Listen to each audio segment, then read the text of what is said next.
मैं सुरेंद्र सिंह गौर इस समय एसपी पुलिस फायर सर्विसेज हूँ भोपाल में। 2001 बैच का डिप्टी एसपी हूँ। मध्य प्रदेश के विभिन्न जिलों में लगभग 22 वर्ष का सेवा काल मेरा रहा है और मैंने एग्ज़ाम और उसके इंटरव्यू की तैयारी प्रदीप सर के निर्देशन में करी थी उस समय। तब से लगातार अभी भी जुड़ा हुआ हूँ। कभी यहाँ आता हूँ तो आशीर्वचन लेके चला जाता हूँ। जहाँ तक इंटरव्यू की प्रिपरेशन का सवाल है तो इंटरव्यू नॉलेज का टेस्ट नहीं होता है। सबसे पहला और बेसिक फंडा है कि जो सिविल सर्विसेज के इंटरव्यू है वो आपके नॉलेज का टेस्ट करने के लिए नहीं होते। और सबसे ज़्यादा दिक्कत ये है कि हम प्रिपरेशन जब इंटरव्यू की करते हैं तो हम नॉलेज का स्टोर करने लगते हैं कि अगर हमसे ये पूछ दिया कि फलाना स्पोर्ट्स क्या है, धमाका स्पोर्ट्स क्या है, वर्तमान में इसरो क्या कर रहा है, कौन सा सैटेलाइट कहाँ पहुँच गया है, कौन सा सैटेलाइट पास हो गया है, कौन सा फेल हो गया है, कौन सा पनडुब्बी उतर गया है नया, कौन सा निकल गया है, ये सारे जो कचरे हैं इनके लिए ऑलरेडी वो प्रीलिम्स और मेंस ले चुके होते हैं। ट्राई टू अंडरस्टैंड, मतलब ऑलरेडी आप 2 स्टेप क्लियर कर चुके हैं।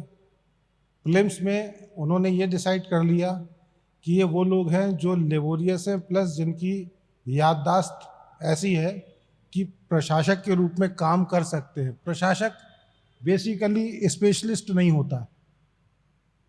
प्रशासक के बारे में एक सिंपल चीज होती है कि वो jack of all master of none. हर जगह गीदड़ बबकी होती है, jack of all master of none. ये फ्रेज है इंग्लिश का कि किसी एक विषय पर उसे मास्टरी नहीं होती, क्योंकि अगर मास्टरी होगी तो वो पीएचडी करके और प्रोफेसर बनेगा, आरएनडी में जाएगा, साइंटिस्ट बनेगा, फिर वो प्रशासक नहीं होगा। प्रशासक सामान्यज्ञ होता है, जनरलिस्ट, सामान्य चीज़ों का ज्ञान होता है उसको, और वो एडमिनिस्ट्रेशन या उन चीज़ों को व्यवस्थित रूप से एग्जीक्यूशन हो इसके लिए वो काम करता है। समन्वयक के रूप में काम करता है, व्यवस्थापक के रूप में काम करता है। तो इसके लिए डिफरेंट जो सिलेबस है, आपका करंट अफेयर है, आपकी स्मरण शक्ति है, आपका रिप्रोड्यूस करने का तरीका है मेंस में, कि आप अपनी बात किसी क्वेश्चन के आंसर, क्वेश्चन इसलिए नहीं पूछे जाते कि आपका ज्ञान का टेस्ट हो। क्वेश्चन ज्ञान तो लगभग सबको होता है जो मेंस दे रहे हैं, पर क्वेश्चन के आंसर से आप अपनी बात को जो ऑलरेडी आपने पढ़ रखी है, देख रखी है, उस एक्सपीरियंस को कैसे आप लिमिटेड टाइम में, लिमिटेड शब्द में एक्सप्रेस कर पाते हो और प्रशिक्षक को इम्प्रेस कर पाते हो या उस मॉडल में अपने आप को कह पाते हो। ये चीज़ वो गुण है कि जब आप एज ए एडमिनिस्ट्रेटर कहीं खड़े हैं, आपके सामने 2000 लोगों की भीड़ है, 500 लोगों की भीड़ है, नेता है, समाज सेवक है, शिक्षक है, स्टूडेंट है, वो बहुत सारी बात कहता है, तो आप उस बात को एट दैट मोमेंट प्रेस्क्राइब शब्दों में, इफेक्टिव वे में उनको कैसे सेटिस्फाइड करोगे, कैसे एग्जीक्यूट करोगे उस टास्क को। मैं कहा था, हाँ, आपके ज्ञान का जो परीक्षण था वो हो गया। अब आपके कॉन्फिडेंस का, आईक्यू का परीक्षण होना है कि आप विभिन्न परिस्थितियों में कैसे रिएक्ट करोगे। ठीक है ना, आपका रिएक्शन टाइम क्या होगा। 2-3 चीज़ें ध्यान रखना। डिफरेंट सिचुएशंस में वो जो क्वेश्चन होते हैं वो ऐसे क्वेश्चन होते हैं कि आपको आभासी रूप से एक सिचुएशन में ले जाते हैं। कई बार कहते हैं कि सपोज करो आपने बताया कि मैंने एलएलबी करा है, तो आपसे पूछ लेते हैं वो कि एलएलबी करने के बाद आप जुडिशियरी में ना जाकर क्यों प्रशासक बनना चाहते हैं। जुडिशियरी में तो बहुत स्कोप है, वो खुद ही बता देंगे। आपको उस एरा में ले जाएंगे कि जुडिशियरी में कितना पावर है। जुडिशियरी डेमोक्रेसी का एक इंडिपेंडेंट पिलर है, आप समझ ना। तो आपको वहाँ ले जाके फिर आपको यहाँ एक सिचुएशन दे के आपके मेंटल एबिलिटी का, आपके आईक्यू का वो परीक्षण करना चाहते हैं। इसके लिए ज़रूरी नहीं कि जुडिशरी का आपको सारा ज्ञान हो, या आप सिर्फ कुछ ऐसे आंसर प्रोटोटाइप तैयार कर लेते हैं कि साहब इसमें प्रशासनिक सेवा में चैलेंज है, ग्रोथ के बहुत टाइम है, आगे बढ़ने के चांसेस बहुत हैं, चैलेंज से हम अपने आप को डे पर डे का नया चैलेंज है तो बदलाव मिलते हैं। जो सामने इंटरव्यू ले रहा है वो ये मान के चलो बहुत योग्य व्यक्ति है, तो जो आप प्रोटोटाइप आंसर तैयार करके जाते हैं वो गुड फॉर नथिंग, उसके लिए कोई मतलब नहीं रहता, वो मार्किंग में काम नहीं आते हैं। फॉर एग्जाम्पल एक क्वेश्चन बताता हूँ और उसका आंसर भी बताता हूँ। इंटरव्यू लेने वाला बेंच सामने बैठा है, इंटरव्यू का हेड सामने बैठा है, उसने ये घटना या ये क्वेश्चन है 1999 के इंटरव्यू की घटना बता रहा हूँ। उसके पीछे मध्य प्रदेश का एक मैप लगा था। ये मध्य प्रदेश का मैप है, ये 1998 नवंबर के बाद का है, राइट। नवंबर 1998 तक ये मध्य प्रदेश नहीं था, इसमें छत्तीसगढ़ इंक्लूड था। जून 99 में इंटरव्यू हुआ था, उसमें मध्य प्रदेश इंक्लूड था उस नक्शे में, लेकिन नवंबर 98 में क्या हो गया था, मध्य प्रदेश छत्तीसगढ़ अलग हो गए थे। इंटरव्यूअर ने पूछा एस्पिरेंट से कि मेरे पीछे जो एमपी का मैप लगा है इसमें क्या गलती देखते हो आप। तो उसने पहला जवाब दिया, सर आप इंटरव्यू बोर्ड के प्रेसिडेंट हैं, आपका चैम्बर है, आपके पीछे जो मैप लगा है उसमें कोई गलती हो ऐसा हो नहीं सकता है, मैप सही है। फिर उसने क्वेश्चन बदला, नहीं ये मेरे चैम्बर का मैप नहीं, मैं ये पूछना चाह रहा हूँ क्या ये मध्य प्रदेश का मैप है। तो सामने वाले ने कहा नहीं, ये मध्य प्रदेश छत्तीसगढ़ का एक मैप है, इसमें छत्तीसगढ़ भी इंक्लूड है। दिस आंसर कैसा था, उसको मार्क्स दिलाने वाला था। पहला आंसर उसके एटीट्यूड के लिए उसको मार्क्स दिलाने वाला था कि जब आप सीनियर्स के सामने बैठे हो और वो क्वेश्चन, दोनों क्वेश्चन वो इंटेंशनली पूछ रहा है कि मेरे पीछे जो मैप लगा है क्या यह गलत है, इसमें क्या गलती देखते हो आप। उसने ये नहीं पूछा कि ये मध्य प्रदेश का मैप है या छत्तीसगढ़ का मैप है, या तो ये IQ होना चाहिए कि सामने वाला पूछ क्या रहा है इंटरव्यू में। मतलब इंटरव्यू के समय आपका शरीर और दिमाग दोनों वहीं होना चाहिए जहां आप स्वयं हैं। शरीर वहां रहता है और दिमाग कहाँ रहता है कि कोई फैक्ट मैं भूल तो नहीं रहा हूं। मैंने अपनी हॉबी क्रिकेट भरी है, तो अभी लास्ट में कोई ऐसा तो नहीं कुछ रिकॉर्ड बन गया हो मैं भूल रहा हूँ। ये बाहर जाके नर्वस होने लगता है लड़का, बाहर से बहुत सारी चीज़ें, फिर बाहर आते हुए लड़कों से पूछने लगता है कि क्या पूछा जा रहा है अंदर। अरे बहुत क्वेश्चन है, अगर वो पूछा भी जा रहा होगा तो आपसे नहीं पूछा जाएगा, वो जो जिससे पूछ लिया वो पूछ लेने दो, ठीक है। हमसे जो पूछा जाएगा हम पूरा दिमाग लगा के उसका आंसर देंगे, ठीक, इनोसेंटली आंसर देंगे। जो हमसे नहीं आता है उसका गलत आंसर नहीं देंगे, ठीक है ना। तुम्हारे पिताजी का नाम क्या है, सबको पता है। उनके पिताजी का नाम क्या है, शायद कम को पता है। उनके पिताजी का नाम क्या है, बहुत कम लोगों को पता है। और उनके भी पिताजी का नाम क्या है ये किसी को नहीं पता। तो अगर इसका आंसर आप यही देंगे जो मैंने अभी बताया कि साहब पिताजी ओके, उनके पिताजी ओके, उनके पिताजी ओके, एंड उनके पिताजी सॉरी, ये सही चीज है, समझ गए ना। तो इंटरव्यू ऐसे देना है। इंटरव्यू गलत फैक्ट्स पे आर्गुमेंट करके अपने को सही बताने के लिए, क्योंकि सामने जो आदमी बैठा है वो इतना नॉलेजेबल है कि जो वो पूछ रहा है उसका मॉडल आंसर या उसका वास्तविक अर्थ उसे पता है। तो how can you try to misguide him, कैसे कर सकते हो। तो बिल्कुल कुतर्क नहीं, बिल्कुल इनोसेंटली, जो फैक्ट्स हैं अगर है तो है, नहीं है सॉरी। सॉरी बोलना भी अपने आप में एक कला है, पार्डन बोलना भी अपने आप, सॉरी बोलना। इंटरव्यूज बेसिकली कॉन्फिडेंस और आपके एटीट्यूड, जनरल एटीट्यूड, और जब अगर सेलेक्ट हो जाएंगे तो एज ए एडमिनिस्ट्रेटर आपको सिचुएशन हैंडल करने की क्षमता, 6 लोग सामने बैठे हैं, आप उनको कैसे हैंडल करोगे, सब सीनियर्स हैं। तो ये सारी चीज़ें हैं, उसमें ज्ञान का टेस्ट तो आपका हो गया, मैं रिपीटेडली कह रहा हूँ। मेंस निकाल लिया आपने, प्रीलिम्स निकाल लिया, तो वहाँ बैठा उसको भी पता है कि इसके पास ज्ञान है, तब ये प्री और मेंस निकाल के यहाँ आया है। अब ये प्रशासन करने योग्य व्यक्ति है या नहीं है, वो अभी भी सर 250 का ही टेस्ट होता है, 250 का इंटरव्यू 170, वो 175 में। अब अभी भी मार्क्स तो वही पूरे ही जोड़ते हैं मेंस और इंटरव्यू के, है ना सर, मेरिट लिस्ट में। तो आपको ज़्यादा फर्क नहीं पड़ेगा इंटरव्यू से, लेकिन इंटरव्यू के मार्क्स आपको लीड दिलाते हैं पद प्राप्त करने में। एक एक दो दो नंबर पे शायद 6 7 7 लड़के आगे पीछे हो जाते हैं। यूपीएससी में तो 100 लड़के आगे पीछे हो जाते हैं, एक नंबर मतलब 100 इधर, फिर एक नंबर कम, 100 फिर पीछे। इसलिए इंटरव्यू बहुत इंपॉर्टेंट है।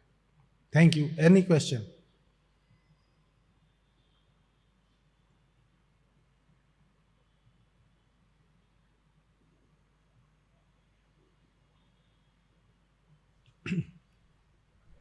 सर हमेशा क्वेश्चन पूछे जाते हैं कि जैसे प्रशासनिक पद पर कोई है तो उसके कार्य क्या है। जैसे आप एसपी पद पर आए या डीएसपी पर रहे हैं तो उनके कार्य हमेशा पूछे जाते हैं।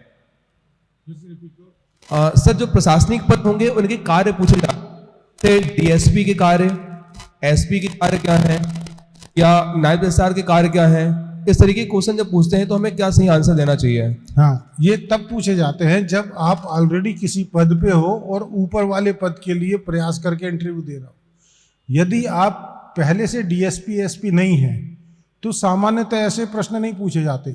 दूसरी स्थिति में तब पूछे जाते हैं जब आप बताते हो कि मेरे फादर एसपी है, या मेरे फादर कलेक्टर है, या मेरा फादर तहसीलदार है, आप समझ, या सीईओ है, तो वैसा पूछ, बिना बैकग्राउंड के।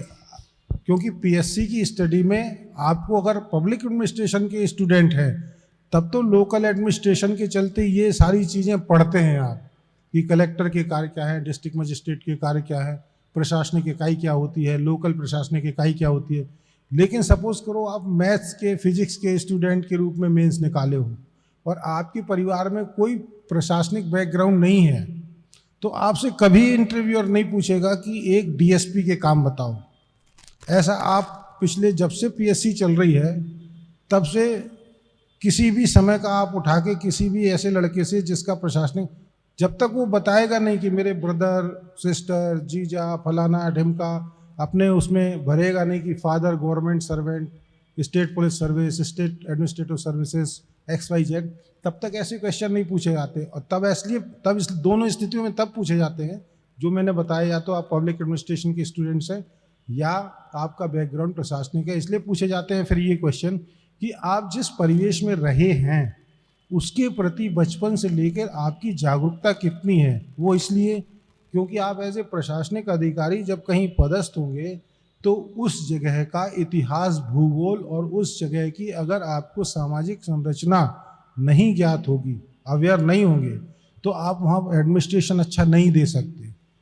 तो वो ये एस्टिमेट लगाते हैं कि as a member of this family ये आदमी अपने परिवार के वातावरण से वाकिफ कैसे रहा, अवेयरनेस, बिना पढ़े लोगों को बात करके, समझ के, अपने घर के माहौल को देख के, उनके एटीट्यूड को देख के, उनकी शैली, कार्य चलन चालन को देख के समझना, अदरवाइज नहीं पूछे जाएंगे। ये मेरा अपना एक्सपीरियंस है।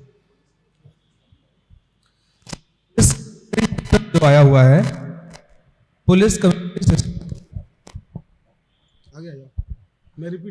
भोपाल इंदौर में कमिश्नरी सिस्टम जो लेकर आए हुए हैं, कमिश्नरी सिस्टम सर। हाँ, तो इसके लिए क्वेश्चन जो कैसे पूछ सकते हैं और क्या इनका बेनिफिट रहा है?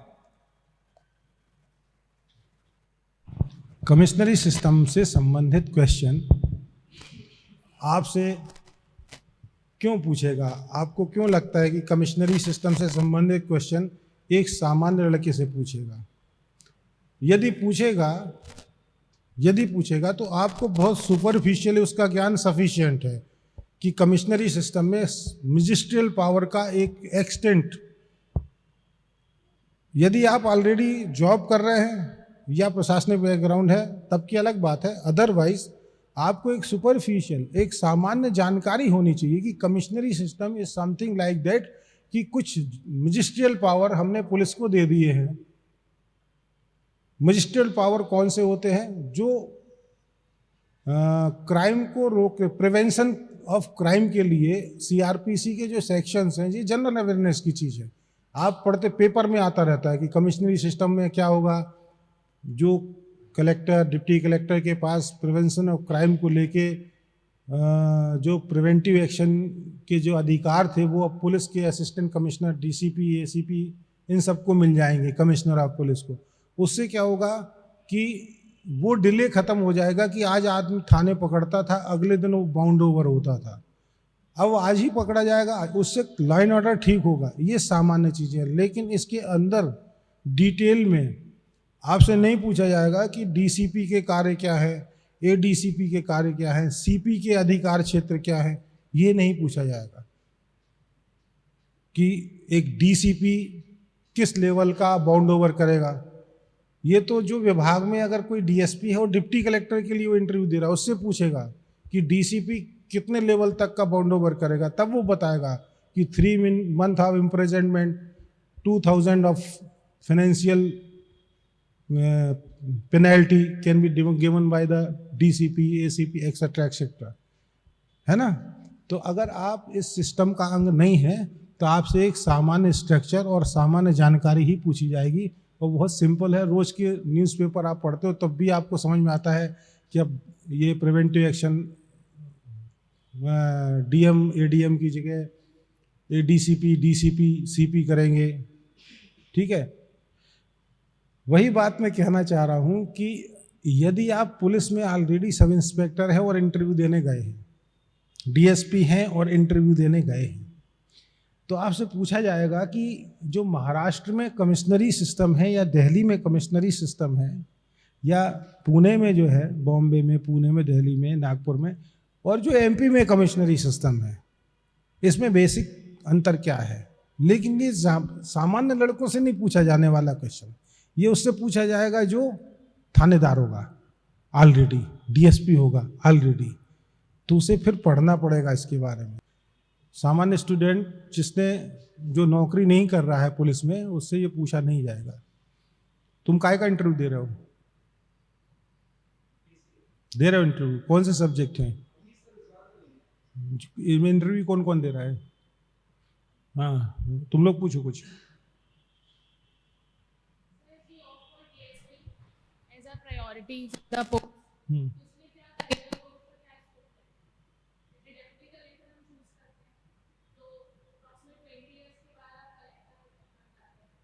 ये सब अभी जो वो चल रहा है, सिस्टम चल रहा है, स्टैग्नेशन की स्थिति है।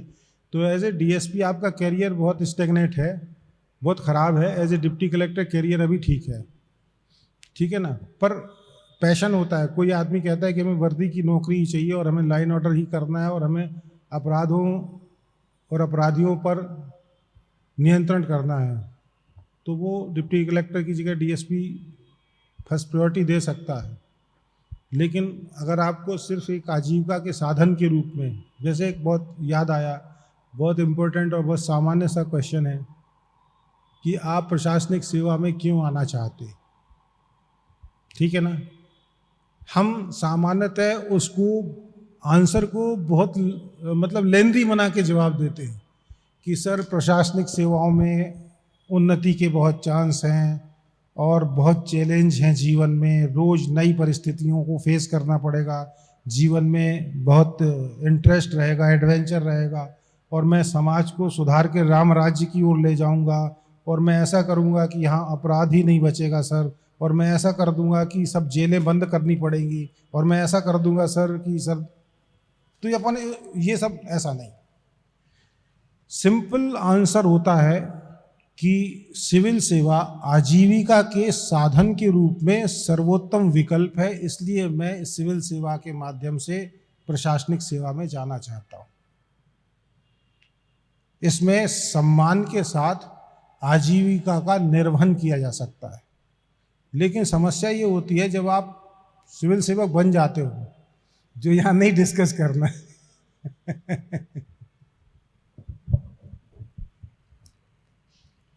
अभी हमारे गुरुजी बैठे हैं तो कुछ बातें हम डिस्कस नहीं करेंगे।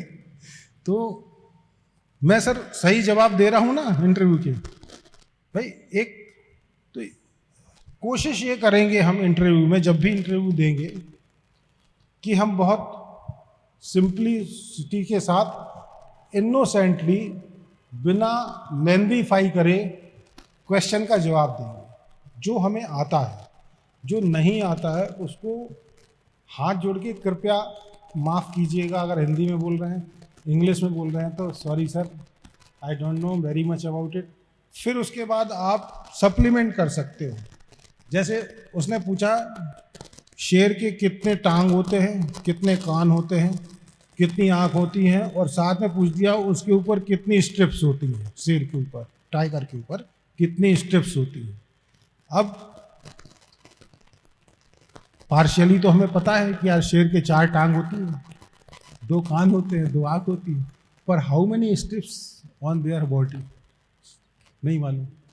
तो सिंपल बताएं कि सर इतना जानकारी है कि I have knowledge about eyes, legs, ears, but I have no idea.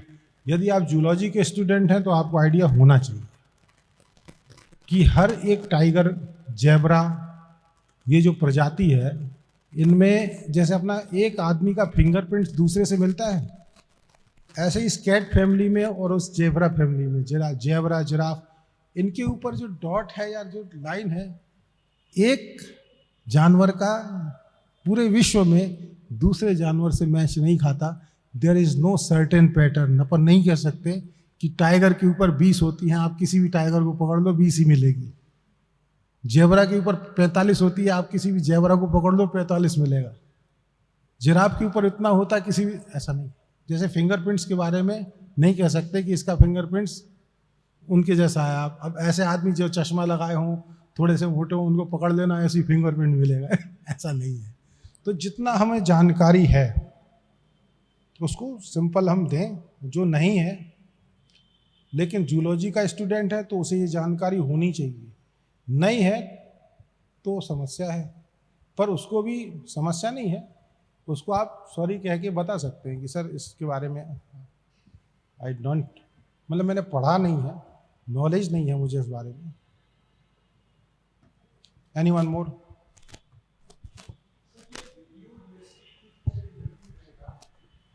Please बोलो थोड़ा लाउड। सर ये जो रेडियो डीएसपी का इंटरव्यू, तो उसमें स्पेसिफिकली मतलब इंटरव्यू काय का रेडियो डीएसपी, रेडियो, तो सर उसमें पॉसिबल एरिया क्वेश्चंस मतलब ध्यान देना चाहिए उसमें। अगर आप रेडियो डीएसपी के पद के लिए इंटरव्यू दे रहे हैं जी सर, तो एक्चुअली ये टेक्निकल पद है जो अब पीएससी से भरे जा रहे हैं। जी सर, पहले ये बहुत कम आती हैं वैकेंसी, बैठ जाओ, आती हैं। आपको टेक्निकल जानकारी पूरी होनी चाहिए कि रेडियो फ्रिक्वेंसी क्या होती है, किस फ्रिक्वेंसी में हमारा जो VHF सेट है ये काम करता है। जो पुलिस वाले लिए रहते हैं VHF सेट वो अलग होता है, जो प्राइवेट सिक्योरिटी लिए रहती है अलग होता है। इनका फ्रिक्वेंसी रेंज क्या होता है, अंडरस्टैंड? ये किस प्रिंसिपल पे जो सुपर इम्पोजिशन ऑफ वेव्स होता है, इनमें वेव सुपर, भाई बात तो हमारी मुंह की बात आप तक जाएगी जब आप मीडियम होगा बीच में और आप सामने आमने होगे, एक डिस्टेंस कंफर्टेबल होगे। लेकिन अगर हमें कहीं ऐसी जगह बात पहुंचानी है जहां डायरेक्ट मीडियम नहीं है, तो ध्वनि को चलने के लिए माध्यम की जरूरत होती है, लाइट को चलने के लिए कंटिन्यूस माध्यम की जरूरत होती है, साउंड को चलने के लिए, लाइट को चलने के लिए नहीं होती है। तो जब साउंड चलेगा तो उसे कंटिन्यूस माध्यम चाहिए। तो कंटिन्यूस माध्यम अगर कहीं ब्रेक होता है, दीवार से ब्रेक हो जाता है, एक्चुअली सॉलिड में साउंड का स्पीड वो एयर से ज़्यादा होता है, पर वो सॉलिड में जो एटम्स हैं वो उस तेजी से वो करे, क्या कहे उसको, वाइब्रेट करे और उसको आगे बढ़ाए तब है। तो उसकी टेक्निक्स है रेडियो फ्रिक्वेंसी, उसमें सुपर इम्पोजिशन होता है। जो हमारी सिंपल साउंड वॉइस है उसको very high frequency radio frequency पे सुपर इम्पोज किया जाता है, वही इंस्ट्रूमेंट होता है। तो ये आपको टेक्निकल जानकारी पूरी होनी चाहिए, ये कहीं से भी पूछा जा सकता है, क्योंकि आप टेक्निकल पद के लिए इंटरव्यू दे रहे हैं। You are not a journalist, आपकी पोस्टिंग भी एज ए टेक्निकल हैंड्स के रूप में होगी। जैसे मिलिट्री में एक EMI कोर होता है, वहाँ इंजीनियर लेते हैं, डॉक्टर लेते हैं, तो उनका वैसे ही पैटर्न होता है। आप जनरल DSP के लिए, ग्राउंड ड्यूटी DSP के लिए नहीं अप्लाई कर रहे, तो आपको पूरी रेडियो के संबंध में, रेडियो फ्रिक्वेंसी कैसे प्रोपोगेट करती है, क्या सुपर इम्पोजिशन क्या होता है, फिर जो अपना कम्युनिकेशन का टोटल एरा है, सबसे पहला कम्युनिकेशन हाइपरबोलिक कम्युनिकेशन था, जो यागी उदा एंटीना जिसने डेवलप किया, 1962 के आसपास की बात है, जब टेलीविज़न की शुरुआत हुई, उसके पहले रेडियो की शुरुआत हुई। आज भी यूरोपीय देशों में यागी उदा एंटीना से सब परिचित नहीं होंगे, नए ज़माने के हो, डिश टीवी से परिचित होंगे। एक पहले तुम लोगों ने देखा होगा, एक छत पे एंटीना लगा रहता था, उसमें एक गोल ऐसा वायर रहता था, पीछे और आगे डंडे लगे रहते थे, वो याद है। वो बेसिक एंटीना होता था सुपर इम्पोजिशन का, रिसीविंग का और ट्रांसमिशन का। तो ये सब आपको पता होना चाहिए। What is hyperbolic super imposition, what simple super imposition, parabolic super imposition, circular super imposition, wave type super imposition. There is 8 type of super imposition in communication. आपको पूरे पता होना चाहिए। एनीवन?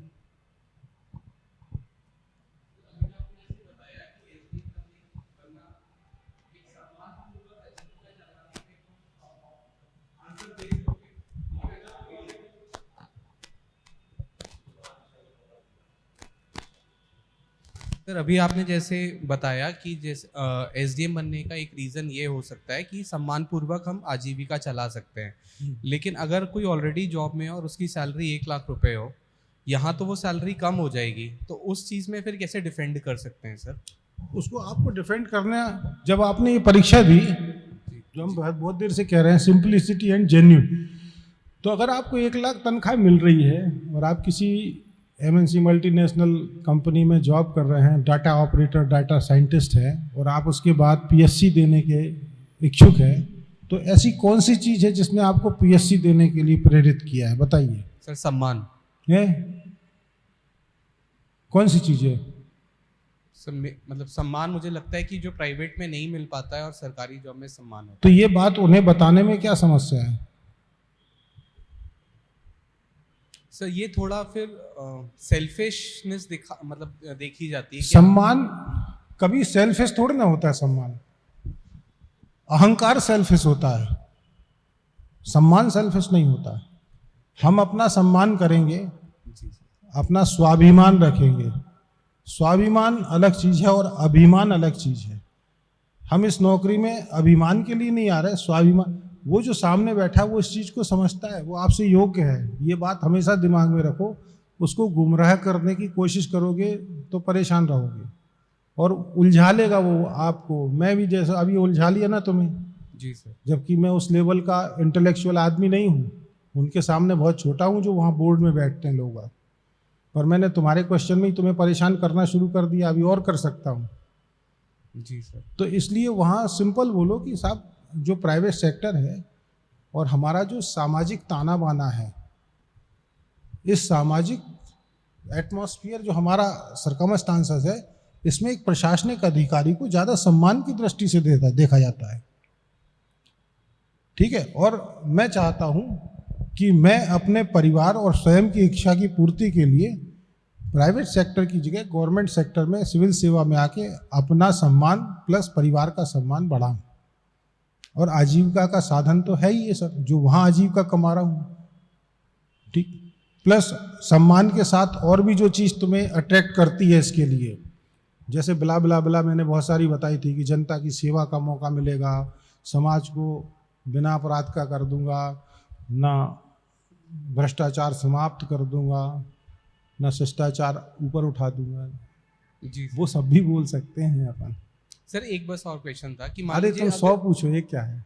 सर अगर सैलरी आपकी 50% हो रही है तो फिर हाँ। तो आप करप्शन की तरफ जाने का आपके ज़्यादा चांसेस बढ़ेंगे, क्योंकि पैसा तो हमेशा, मतलब कोई पैसा आपने कैसे कम करवा सकता है, पैसा तो सबसे इम्पोर्टेंट चीज़ है। इम्पोर्टेंट चीज़ है ना। तो यदि आप उसको ये बताओगे कि साहब पैसा बहुत इम्पोर्टेंट चीज़ है और मैं फिर भी इसमें आना चाह रहा हूँ, तो वो आपसे यही तो पूछ रहा है कि पैसा बहुत इम्पोर्टेंट चीज़ है, आपको 1 लाख मिलते थे, आप फिर भी 50,000 में आना चाह रहे हो, तो आप उसको जवाब दे रहे हो कि सम्मान की खातिर आना चाह रहे हैं। तो सम्मान बड़ा है आपकी दृष्टि में, आपकी, मेरी और इंटरव्यूअर की दृष्टि में नहीं। आप जो चूज कर रहे हो 1 लाख से 25,000 में आने के लिए, तो आपकी दृष्टि में सम्मान शायद इतना बड़ा है कि आप 75,000 छोड़ना चाहते हैं। और यदि नहीं है तो आप बिल्कुल मत छोड़िए, हम इंटरव्यू में आपको 0 नंबर दे देते हैं, आप वहीं जाइए। भाई फिर आपने मेहनत क्यों की, पीएससी क्यों दी, जब आपकी दृष्टि में सम्मान बड़ा नहीं था, पैसे बड़े थे? तो you have to convince your interviewer आपके थॉट प्रोसेस से। एक बहुत अच्छी बात बता देता हूं मैं, एक होता है बिलीफ सिस्टम, आप लोगों ने सुना होगा बिलीफ सिस्टम। जंगल का सबसे बड़ा जानवर कौन होता है? हाथी होता है वैसे हाथी। तो। ठीक, उसका शिकार कौन कर देता है? शेर कर लेता है। शेर का वजन होता है 250 किलो से लेके 450 किलो के बीच में, और हाथी का जो बच्चा पैदा होता है वो 1000 किलो का होता है। वो बड़ा हाथी कितने का होता होगा तुम समझ लो। पर शेर का जो बच्चा पैदा होता है और जब वो शेर बनता है तो उसका जो बिलीफ सिस्टम है, उसको पता होता है कि मुझे मारना है इसको खाने के लिए, मेरा जीवन तभी चलेगा जब मैं इसको मारूंगा। तो वो कितने गुने ज़्यादा बड़े को क्या कर देता है। और हाथी का बच्चा बचपन से घास खाता है, उसको पता है कि मैं नहीं मार के खाता, मैं तो घास खाता हूँ, शेर आएगा तो बचना है मुझे। तो जैसी शेर को देखता है उतना बड़ा हाथी भागने लगता है मैं झुंड के। तो शेर 350 किलो का उसको समझा देता है, कन्विंस कर देता है अपनी नज़रों से, बिलीफ सिस्टम से, कि तुम अब मरने वाले हो। तुम इंटरव्यू देने जा रहे हो अपने बिलीफ सिस्टम से, जो तुम्हें, जिस बिलीफ के साथ तुमने पीएससी की तैयारी की है कि हमें सम्मान चाहिए, तुम 6 लोगों को नहीं समझा पाओगे। सर मेरा तो यही रीजन था, लेकिन मुझे ऐसा लगता है कि कहीं अगर नहीं समझा पाओगे तो it's your failure. Right sir. और जो तुम्हारा बिलीफ सिस्टम है, जस्ट उसको सोवर तरीके से, कम शब्दों में जी सर। उनके सामने रखना है। एक कमरे में एक शेर है और आपको उस कमरे में बंद कर दिया जाए तो आप क्या करोगे? शेर के कमरे में आपको बंद कर दिया जाए, आप क्या करोगे? प्रार्थना करेंगे सर। और नहीं, जो कुछ करेगा भाई शेर करेगा। शेर ही करेगा। तो इंटरव्यू कर जो बैठे हैं उनके सामने आपको बिठा दिया है, आप तो सिर्फ प्रार्थना करो उनसे कि साहब इतना आता इतना नहीं आता। करना किसको है जो कुछ करना? बोर्ड को। तो सबसे पहला तो प्रसन्न चित्त होके जाना है। जी सर। 2-3 जो बातें हमने बताई उनको ध्यान में अगर रखना चाहो रख लेना, और नहीं तो कोई अच्छा ज्ञानी बताए तो उसकी ज्ञान में बस प्रसन्न चित्त रह के जो सही है जो आता है वो बोल देना। सर यही आपसे बस क्लियर करना था कि जो रिस्पेक्ट है वो मेरे लिए सबसे कोर वैल्यू है, तो क्या उसे बोलना चाहिए कि नहीं बोलना चाहिए? जैसे रिस्पेक्ट और बहुत क्यों नहीं बोलना चाहिए? मैंने तो पहले ही कहा, यस सम्मानजनक आजीविका का सम्मानजनक उपार्जन करने का मेरे पास, मेरे सीमित संसाधनों में यही तरीका था कि मैं सिविल सर्विसेज ज्वाइन करूं। यदि मेरे पिताजी मुकेश अंबानी जी होते सर, तो मैं कभी भी सिविल सेवा में नहीं आता। क्यों आता? क्या बिल्कुल सही बात है। तो हम एक बात ध्यान से सुनो, जो ये सिविल सेवा है, यूपीएससी या पीएससी, ये वो प्लेटफॉर्म है जो स्टूडेंट को एक, यूं कह लें, पीढ़ी के अंतर से आगे उठा के रख देती है। नहीं समझे? आप जिस दिन as a student deputy collector बन जाते हैं या कलेक्टर बन जाते हैं, तो आप अपने समय से 20 साल से 25 साल आगे पहुंच जाते हैं। ठीक है ना? रिस्पेक्ट के मामले में। अब ये जब बन जाओगे तब फिर सोचना है कि कैसी रिस्पेक्ट मिलती है। Anyone more? Thank you.